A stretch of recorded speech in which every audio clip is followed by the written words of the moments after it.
Focus sur l'appellation GEC et la labellisation.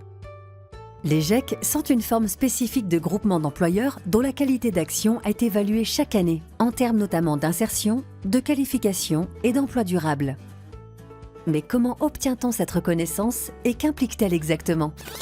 Dès leur début, les premiers GEC ont souhaité faire reconnaître la spécificité et la qualité de leur travail via une charte nationale et un label attribué par un comité d'évaluation.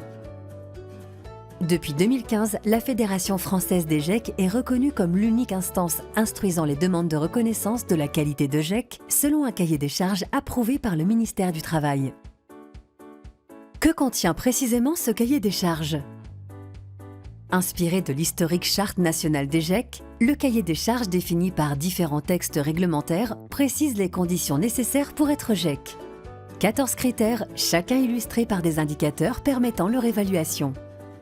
Ces critères concernent notamment le respect de la réglementation, la vie associative, les parcours mis en œuvre, la qualification et les sorties en emploi. Chaque début d'année, tous les GEC sont tenus de remplir un dossier de demande de renouvellement de leur appellation retraçant l'intégralité de leur activité de l'année écoulée. Ce dossier, très complet et agrémenté de pièces justificatives, reprend notamment les caractéristiques des salariés recrutés, les informations sur leur parcours de formation, les actions d'accompagnement mises en place, l'issue de leur contrat. L'équipe de la Fédération française des GEC instruit les demandes et les présente sous forme de fiches anonymes aux membres de la Commission mixte nationale de reconnaissance de l'appellation GEC. Au total, ce sont plus de 125 données qui sont analysées.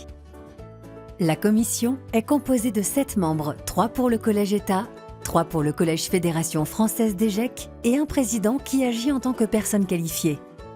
Dossier après dossier, elle valide ou invalide les critères et émet des remarques, alertes, encouragements, félicitations, tout en prenant en compte le contexte de chaque GEC dans un but d'amélioration continue de la qualité.